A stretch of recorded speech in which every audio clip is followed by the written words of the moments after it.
What do we have in our heads that can think of things so far beyond the mere needs of our biological existence?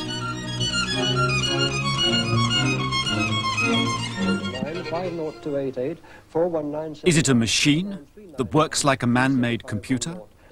What is 19/23? 19 over 23. 19 over 23 is 0.8260869565217. How on earth could we get such abilities? In 1633, the great French philosopher and scientist René Descartes completed a book that summarized all human knowledge of the world and the universe expressed in mathematical terms. No one had a better understanding of nature than Descartes. Yet just 4 years later, in his philosophical work, The Discourse on Method, Descartes expressed his deep doubt about his entire experience, except for one thing: his knowledge of his own existence as a thinking mind. Cogito ergo sum. I think, therefore I am. This was the railway line between Oxford and Cambridge. It no longer carries trains, but its rusty rails are helping us to imagine a universe beyond the dreams of Descartes. It carries the dishes of the Mullard radio telescope, which listen to the cold echoes of the birth of the universe. Those faint signals are food for the thoughts of scientists whose imaginations go far beyond their own existence as thinking minds, back to the beginning of time.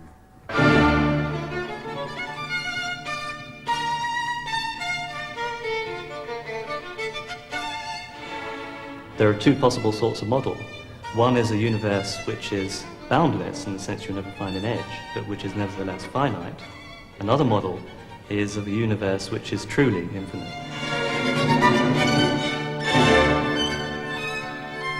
Each one of these points is a radio galaxy or distant quasar. One difficulty I always have is in thinking about the very early stages of the universe. Suppose one's talking about the first second or so of its development, then all the material, everything which makes up the universe now, was compressed inside a volume, maybe the size of a pinhead. Now, that sounds all right, and we can imagine, we think about it, and we imagine ourselves maybe outside looking at this pinhead, but that's totally the wrong idea. That's not what's going on. The point is the whole of space, everything is inside that region, and there's no outside, but that's something our brains find almost impossible to think about. To conceive of infinity, of the edges of the universe, of the beginning of time, how can people do such things with a brain inherited from an animal past? I think that two deep needs may have driven the evolution of our capacity for thought: the need to navigate and the need to communicate. Even insects can find their way around the world, can remember where home is, and can tell each other about food and danger. To do that, they must have at least a primitive ability to understand and to represent in their brains the arrangement of things in the world, and to be able to express that knowledge. The Austrian ethologist Karl von Frisch discovered that honeybees can communicate the whereabouts of a source of nectar by a symbolic dance. It's a waggling rumba, in which the speed and length of the gyrating run specify the distance of the food. She draws a map with her body, the direction of the dance relative to gravitational vertical inside the hive, shows her sisters the bearing of the food source relative to the sun.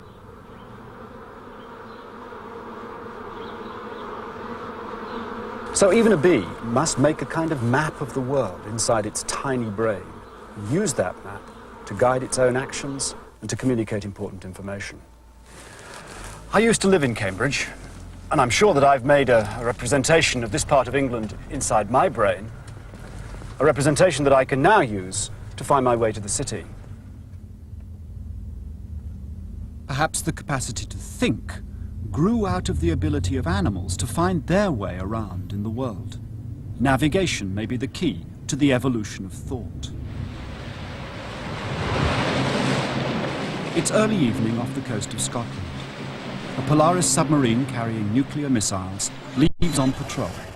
It could stay submerged for many months and circumnavigate the Earth. Relax, Q, scanner standard. Steer 180. Steer 180. It's early morning in the South Pacific. This tiny craft will sail 100 miles across the open ocean to an island less than 2 miles wide. Superficially, the tasks of guiding these two vessels seem very different. The Navy navigator has a large crew and modern equipment to help him steer between safety and disaster. Put me, 10 starboard. While the Micronesian has no technology, just himself. But at a deeper level, their jobs are the same: to represent the outside world and to use thought to guide their actions. The brain is computing from the energy that falls on the eye, the ear, etc., an internal representation that captures the current state of the world. And one can refer to that representation as a model of the world. Now, when we think, very often what we do is to manipulate such models. So, for example, we try to run them faster than events are really unfolding so that we can anticipate what's going to happen and take appropriate action. To plan a journey is to take that trip in an imagined world inside the mind. The Micronesians use a system of navigation passed from father to son, a system based on knowledge of the positions of hundreds of stars. They think of their boat as immobile, while the ocean and the heavens move past it. As the navigator guides his ship, his current model of the world depends on what that world has to offer. For the Micronesian, information comes from the flight of birds, from the clouds, and even from the pattern of the waves. Range 7,000 yards. For the submariner, it comes from radar and sonar, from compasses and charts. Pull head together. In the mind of the navigator, information from the senses and from the memories of past events is distilled into a mental model. And that model becomes the substance for thought, the planning of action through the anticipation of its consequences. Each time he sails, the power of this navigator's thought faces the sternest test of all, either finding his tiny island or drifting until he dies.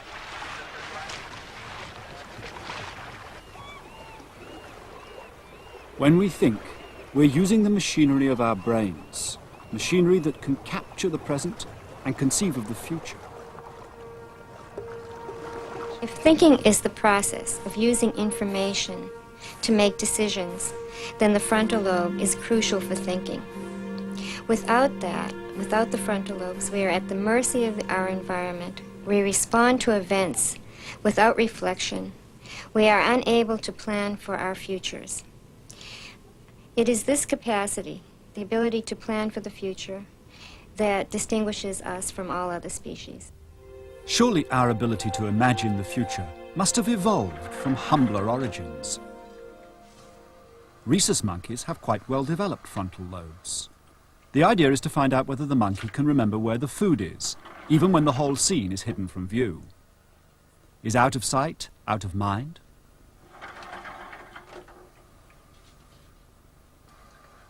The second time, the food is placed on the other side. Can the monkey now ignore previous success and remember to switch to the right? It can, and the frontal lobes help it to do so. This Galago monkey, with much smaller frontal lobes, can't learn to switch from left to right.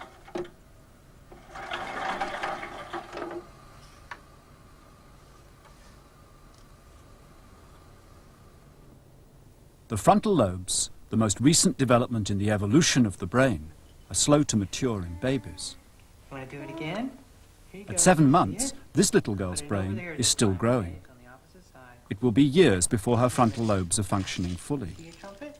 Even the slightest distraction, and she too loses track of the food. Which one you want? In a sense, what parents do is they function as an auxiliary frontal lobe for children. Because what the parent says is, you know, if you do that, this is what's going to happen. Most times kids don't listen, needless to say, but then they learn from experience if they have a good frontal lobe. Of course, when we say that the frontal lobe is crucial for thinking, we do not mean that the frontal lobe carries out this process independently of other structures in the brain. It carries out these processes through its connections with other centers, through its connections with the sensory centers, where information from the outside world is formed, and with the memory centers, where information is stored, and with the motor centers, where the final decision to act is taken. To think, then, involves many regions of the brain, linked through the crucial frontal lobes. In 1983, Bill Mazzal graduated in the top 10% of his law school class and passed the bar exam on the first try. Nowadays, he earns his living sorting packages for a delivery company. One afternoon in January, I got a phone call from Bill to say something was really wrong. It was an emergency. I needed to come home right away.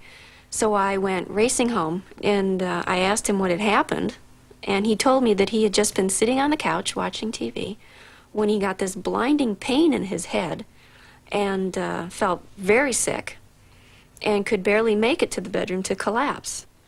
Turned out to be very bad. Turned out to be an aneurysm. And the aneurysm, as I found out, is a blood vessel that balloons out and starts to bleed, which it did in Bill's head. And it was right in about the frontal lobe area. That's where the bleeding occurred, is in the frontal lobe area. It was very sudden, it was very scary, and neither of us had any idea what was happening to us, what was happening to our lives, what was happening to our future. There have been many studies to try and pinpoint a particular function. And in some ways, it's almost easier to characterize frontal lobe function by saying what it doesn't do. It's not the part of the brain that makes us speak. It's not the part of the brain that allows us to see. It's not the part of the brain that allows us to hear. It's not the part of the brain that allows us to touch something and recognize what that is that we just touched. It's not really by itself the part of the brain that remembers.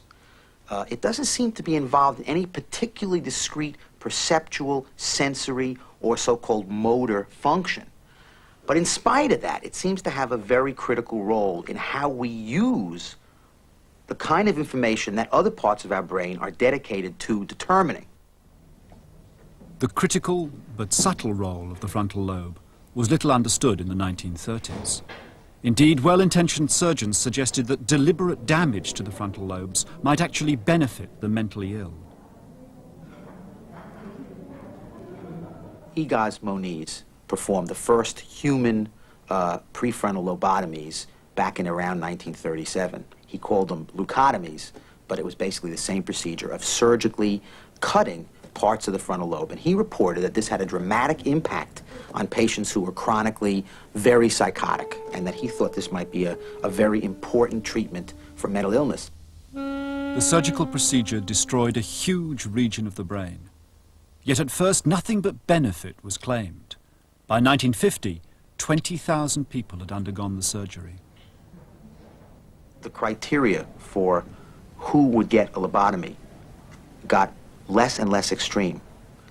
People who were getting them were no longer only the most obstreperous or violent or intractable, untreatable patients with chronic psychosis, but now they were beginning to be used for people who broke the law, or even, God forbid, somebody who didn't listen to their parents. Lobotomy did sometimes reduce the most severe symptoms of mental illness, but it robbed thousands of any ability to manage their lives. Today, most psychiatrists remember the procedure with embarrassment. Part of the irony of the thing is that he received a Nobel Prize in, I believe, 1949 for the development of the prefrontal lobotomy. He is the only person to this day to have ever received a Nobel Prize in medicine for a treatment for mental illness. Make whatever you want with them. Okay, just get started anytime you want. Okay. Minor injury to the frontal lobes causes subtle problems. Psychologists such as Muriel Lezak have had to devise ingenious ways of evaluating the defects. In making a construction with Tinker Toys, Bill simply jumped into the task with no plan, no forethought. It had not even occurred to him to have had a goal. Overall, we're talking about the frontal lobe as an executive brain area that is responsible for integrating information that comes from many different brain systems into a purposeful plan of behavior, anticipating the future, making critical judgments, being able to survey a situation, to juggle ideas, and to choose which idea is most likely to have implications for the future. Did you have any ideas in your head when you started doing it? Not really. I thought, well, no. Bill retained after his stroke all of the knowledge that he had previously, but he lost his ability to problem solve. And in losing his ability to problem solve, which is what lawyering is really all about, he lost his ability to be a functioning lawyer. First day I was back, he gave me something that should have been about a half-hour project to do. I went to the law school and I spent 4.5 hours there. I forgot what I was supposed to do. I looked at my notes. They didn't make any sense. I read 3 or 4 cases and completely forgot them as I read them. So at the end of the day, at about 4 o'clock, I got back over to the firm, and he sort of had a cheery face and said, well, you know, did you get it all done? And I said, well, I sort of forgot what I was supposed to do. And it was like that for a month or 2. It was sort of one disaster after another. I got better, but I just never could do the work.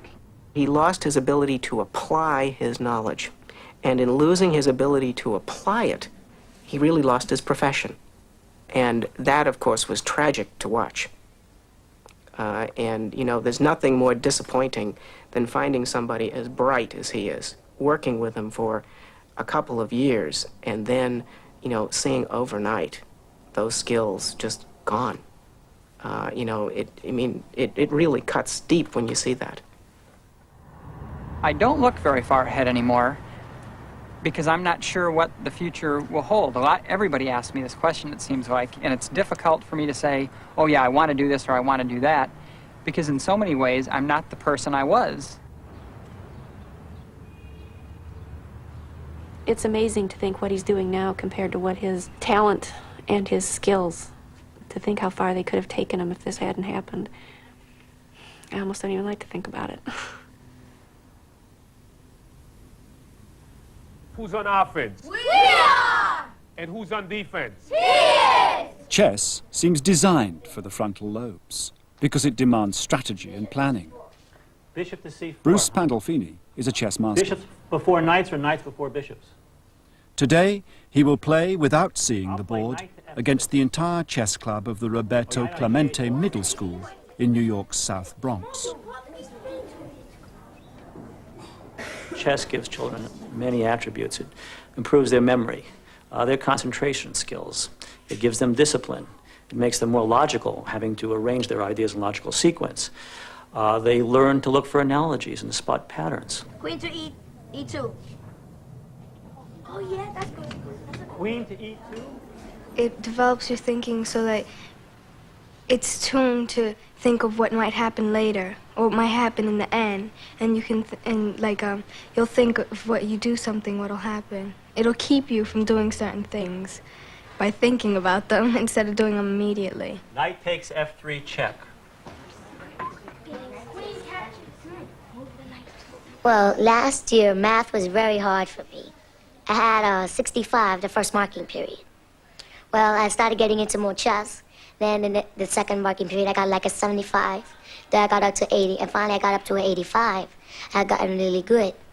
And I did good on my citywide test, and I got to 7th grade. Thank God. It helped me a lot. Look, you got your knight right here. If you move your queen here, he's gonna come here, and then you just eat him right there. And then he's gonna beat our queen. Most of the kids in the inner city are used to doing things intuitively, impulsively. Chess instills a feeling for very careful thinking, which they're unused to at first.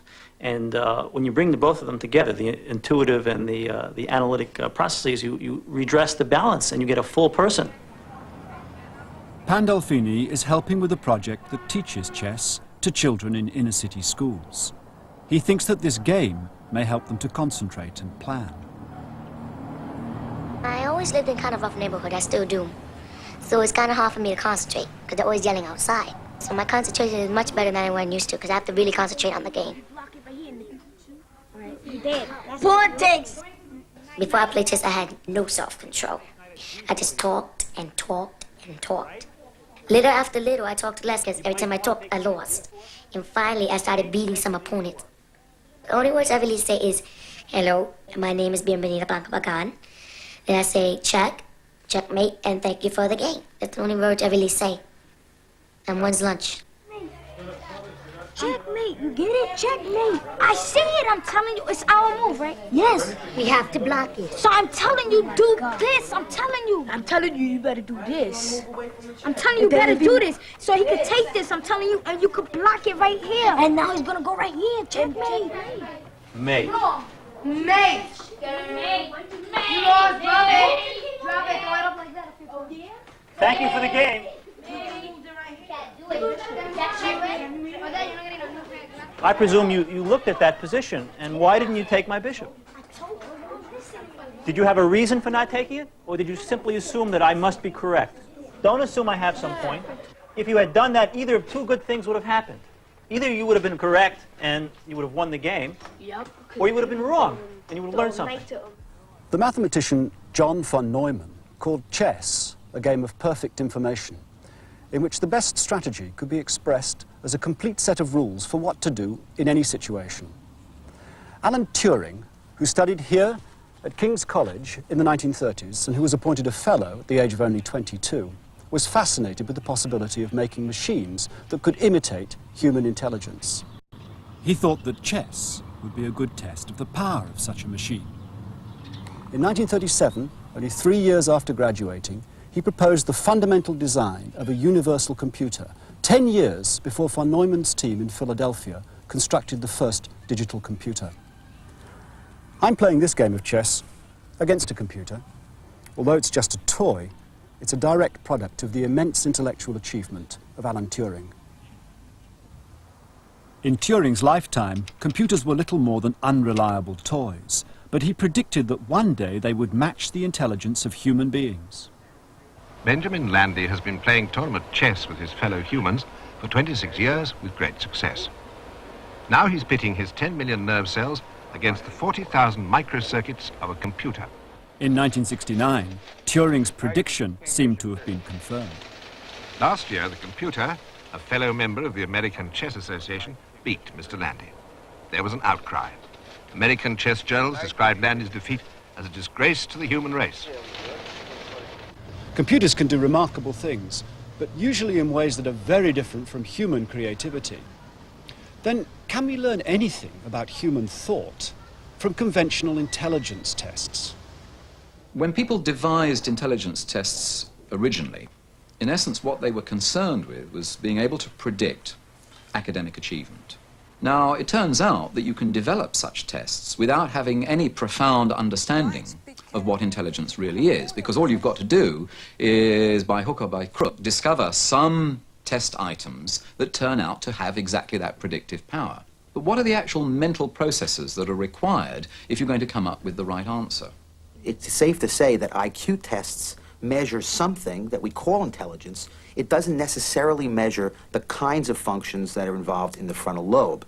And that it is certainly possible, and we see this with patients that have frontal lobe damage from a host of causes, that some patients with frontal lobe damage can score very well on so-called standard IQ or intelligence tests, even though these people may not be able to use their intellect to function successfully and independently in our world. The world's most polluted place. Brazil. Oh, what is Brazil? That's right. So that clearly there is some distinction between intelligence as we tend to measure it in standard school tests and the ability to utilize one's intelligence to make the appropriate adaptations to independent living. As soon as you start measuring people's intelligence, what you're interested in is discriminating within human beings. Perhaps a broader view of intelligence is to ask what it is that just about all human beings have in common that, say, very simple animals don't.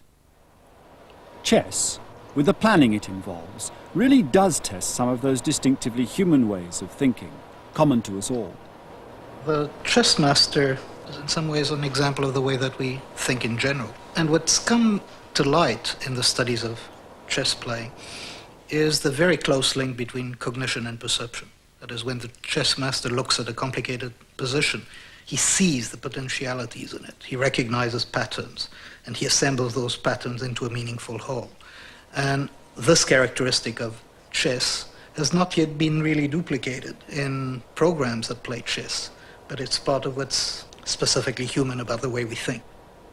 To appreciate the relation between perception and thinking and how intimately related they are and what they have in common and in what way they differ, it may be useful to think of how we perceive or see or think about a very simple human situation, how we interpret a picture, say, of a human situation. I have one here.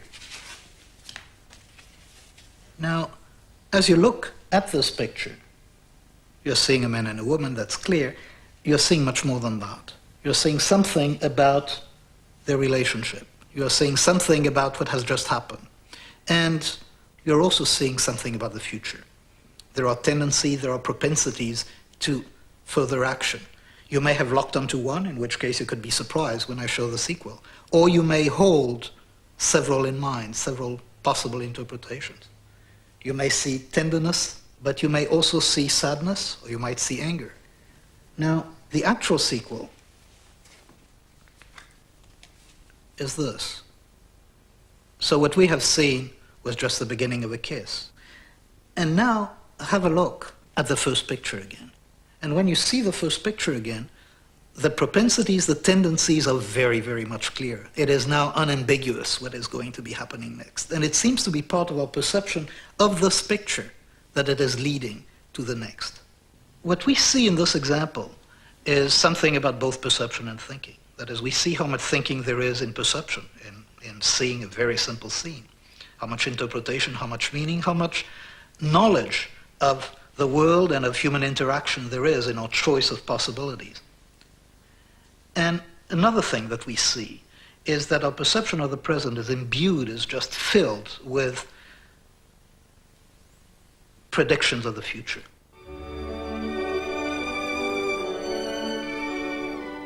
Frederick Bartlett, first professor of psychology at Cambridge, showed that people, unlike computers, bring their understanding and expectation to bear on their perceptions and their memories.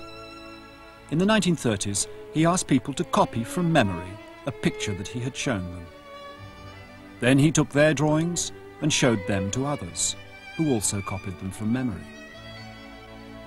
Gradually, with copy after copy, the image changed, as each person modified it on the basis of what they thought they had seen.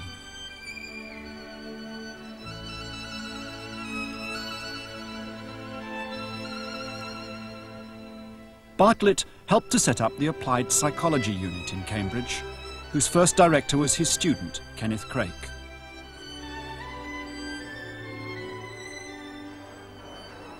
In the Second World War, Kenneth Craik did applied research on human performance.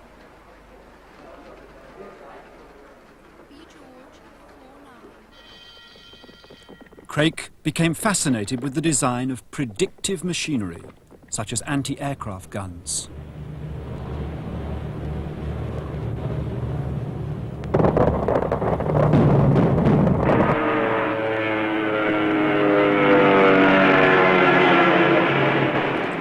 On the last day of the war, Kenneth Craik was killed in an accident as he rode his bicycle along King's Parade here in Cambridge. Although he was only 31 when he died, he left his mark on modern psychology. He saw that machines, anti-aircraft guns and calculating machines, could make predictions by modeling properties of the real world. Why shouldn't human thought imitate reality in the same mechanistic way? Thinking might involve the construction of a model in the mind. In Kenneth Craik's Applied Psychology Unit at Cambridge, Phil Johnson Laird now continues the interest in thinking. To see whether people bring understanding rather than logic to their thoughts, he gives them tests of reasoning. I've got some scientific papers here, and the way I file my papers, none of the papers on music are in the same file as any of the papers on language, and all of the papers on psychology are in the same file as all of the papers on language. So what follows? Well, that must mean that none of the music papers are in the same cabinet as any of the psychology papers. The questions seemed fairly easy, but I didn't work it out logically. I just imagined those cabinets in my mind. Now, if you were going to use formal logic, right, I can show you what a horrible problem it would be. Enormous long derivation, and each step is really quite difficult to find. Well, I didn't feel that I was doing it that way, certainly. I felt as if I had a picture in my head. Exactly. I mean, and I think most people reason in that way, even if they don't have a vivid image. Well, whether we think in terms of this sort of logic or in terms of understanding, how do we learn to do that? Do we have to learn to do it, or is it something which is built in genetically, innately? Well, obviously there's got to be an innate component, but I wouldn't want to argue that everything is innate, though there are some philosophers that would take that view. There's some concepts, perhaps, that we've got straight away, such as the notion of truth and falsity, and others which we gradually acquire by interacting with the world, by being told about them, or both. The Swiss psychologist Jean Piaget was famous for his studies of how young children learn to think. Until the age of about 7, they believe that the amount of liquid in a glass increases if it's poured into a narrower one. In his jargon, they haven't yet learnt conservation. I mean, here's a little puzzle that I like to give to psychologists. Here's a piece of string, and it borders a particular area. Now, the question is, if I change, keeping it taut always, the actual shape, is the area still the same? Well, obviously not, because if you stretched it infinitely long, then Exactly. there will be no area at all. Exactly. Now, what's interesting about that little study is, of course, not everybody gets the answer right. And I've sometimes found that psychologists who study conservation get the answer wrong, because, of course, the correct answer in a conservation experiment is no, nothing changes. Here, of course, it does, and so they're tricked. So applying understanding of the world doesn't always give the right answer. Well, no, if you don't have the right understanding, you'll come up with the wrong answer. But most of our thinking doesn't involve conscious wrestling with mental puzzles. Johnson Laird has also analysed the instant subconscious thinking behind musical invention.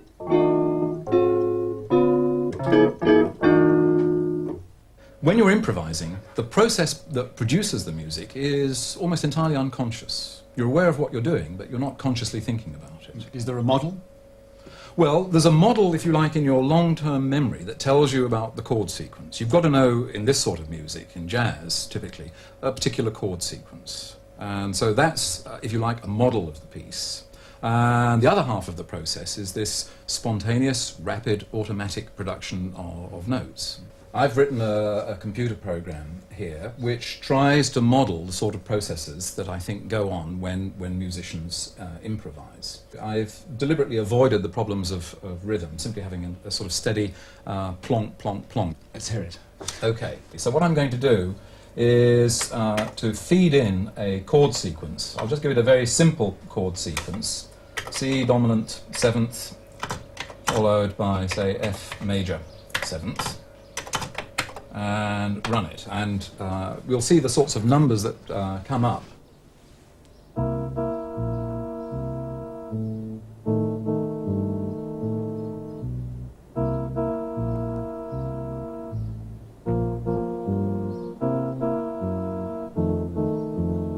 When I listen to the program, I have no idea what it's going to play, and sometimes it's a pleasant surprise, and sometimes it's not very good, and one says, oh, if I was playing with a bass player like that, you know, I wouldn't enjoy it very much. So it operates, it's got freedom to do various different things. At each point in time, it can do one thing or another, sometimes several things, sometimes rather fewer.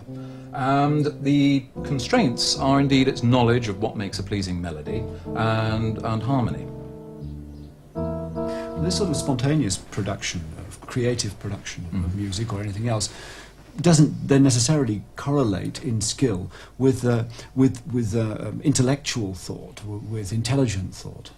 I'm inclined to think that there's certain sorts of musical ability don't, because one of the things about musical improvisation is that you really want to, as it were, get the notes out as quickly as possible and not do a lot of calculations that will really burden up your short-term memory.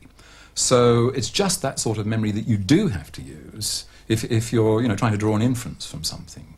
So I think it's quite likely, indeed we know, that there will be cases of people who've got considerable musical ability without being particularly intelligent in other domains.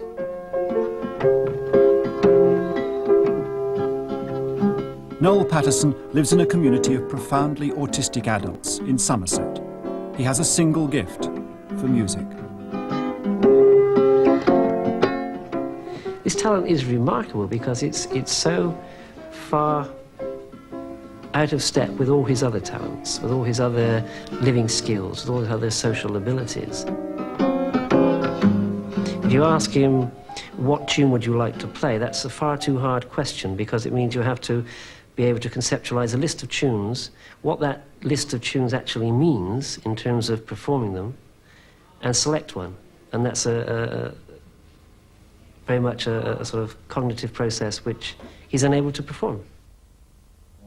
Put the tape on to play the Brahms violin concerto. Play the tape and listen to it. This is the first time that Noel has heard this piece. Don't play yet, just listen carefully. Can you hear all right?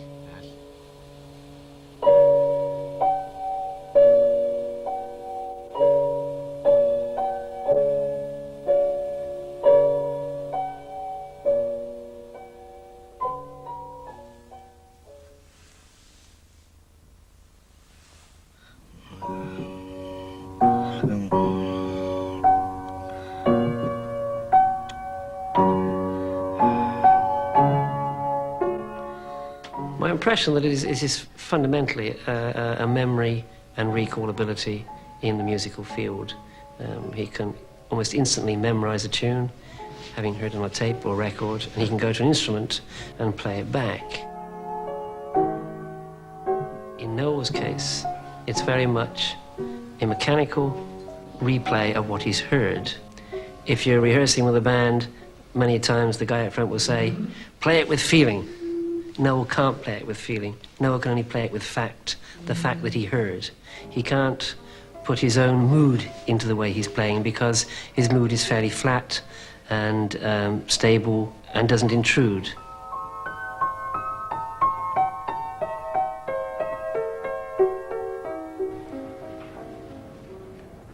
I doubt very much whether he can actually realize his potential any farther than he already has. He obviously does derive some pleasure from his music making, or else he wouldn't do it. He wouldn't have sat down and played for you to make this program. But any further development does depend on him having the ability to conceptualize, to think, to plan, to transfer his performing into new situations. And he's unable to do that because of the nature of autism.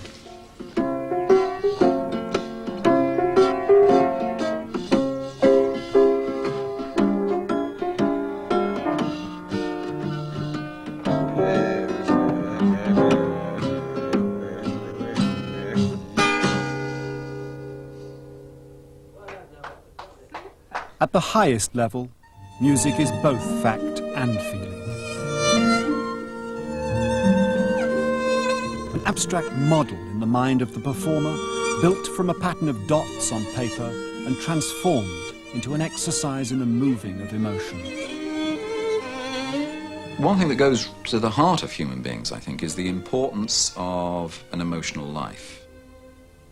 It seems that we take very great pleasure in having our emotions moved either by the real world, but also by imaginary events. Now, why we take such pleasure in having our emotions moved in this way is a deep mystery, but it certainly seems a central part of human mental life. Nadia Salerno-Sonnenberg is in rehearsal, analysing and interpreting the piece she's going to perform. No, I know, but is it all right that I'm trying to make each of these fine. da-da longer? That's fine. My goal is to walk on stage and not think technically. In order to do that, first place, you have to be a really good violinist. Second place, you have to be so super prepared that you don't think about technical things. You know, you can allow yourself to be free and go with the moment. The Brahms concerto was my favorite concerto when I was 8 years old. It encompasses every emotion from A to Z. There are simple melodies, there are most intense phrases here and there in that piece that I have ever heard. It's loud, it's soft, it's fast, it's slow, it's everything.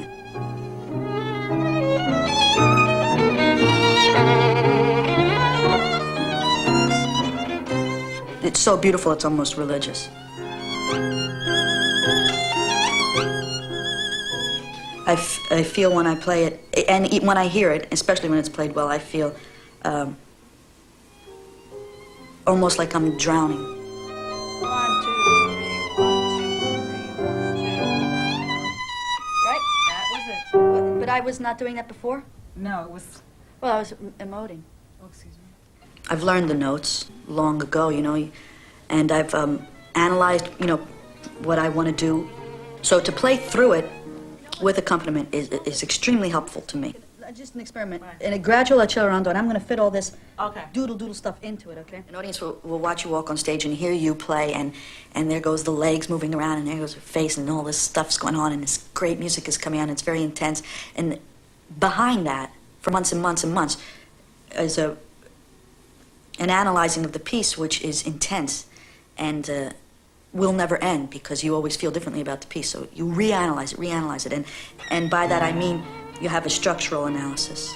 Where's the theme, in other words? Where's the second theme? Where's the development? How does it fit? What's the whole picture? What's the small picture? And how does it fit into the big picture? Okay. Now this is a part where I think, although what I'm doing stays exactly the same. And then you write in fingerings, you write in bowings. Then you do harmonic analysis, you do melodic analysis, you do bow structure analysis.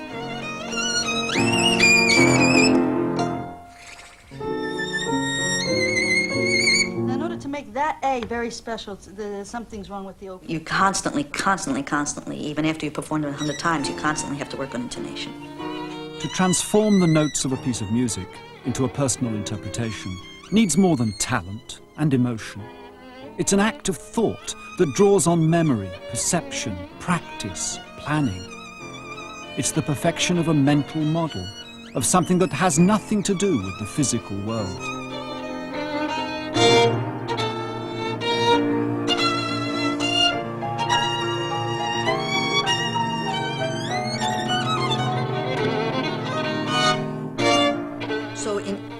In effect, you're breaking the piece down to nothing and perfecting each of these little details, and then you put it back together like a model airplane. And then you build your model airplane, it's ready to go. When you walk on stage is when you paint it. You know, that's the finished product.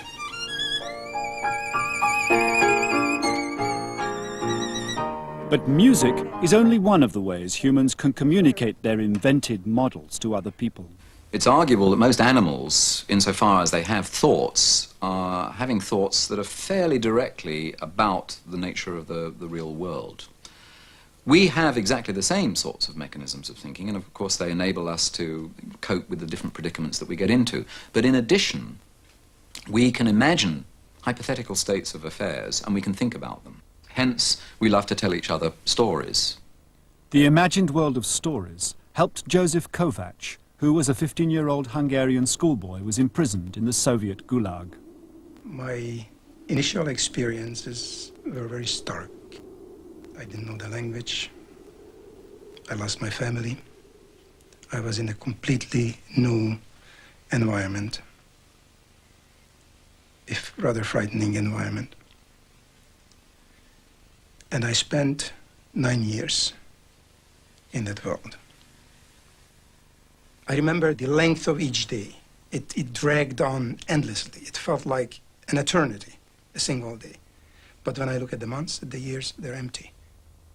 But there's nothing in terms of thinking, nothing in terms of planning, of remembering the past or planning for the future, nothing of the sort. Somehow it feels to me that the mind, the mental processes were put in a neutral gear. It felt almost like I was hibernating. The days were immensely long, but without content. Then, when he was 19, Kovacs was moved to a camp that had a tiny library. It was an eye-opener. I discovered a world which really for 4 years I was totally unaware of. It put my mind into gear, and into a very high gear. I began to attach myself, seek out people who had that type of information in their heads. People who knew poems, people who had information about science or about history or about any kind of human happening which was not in the camp but outside of the camp, I gained a degree of freedom in those limited times when I was allowed, I could engage myself in this mental activity, which is probably as high a freedom as one can obtain anywhere. And I think it is also a reflection of the human capacity for being free, and for the fact that ultimately it is our mental apparatus, our capacity to think, our capacity to deal with ideas, our capacity to find unities, coherences in variations. That's what makes us free, and that's what makes us human.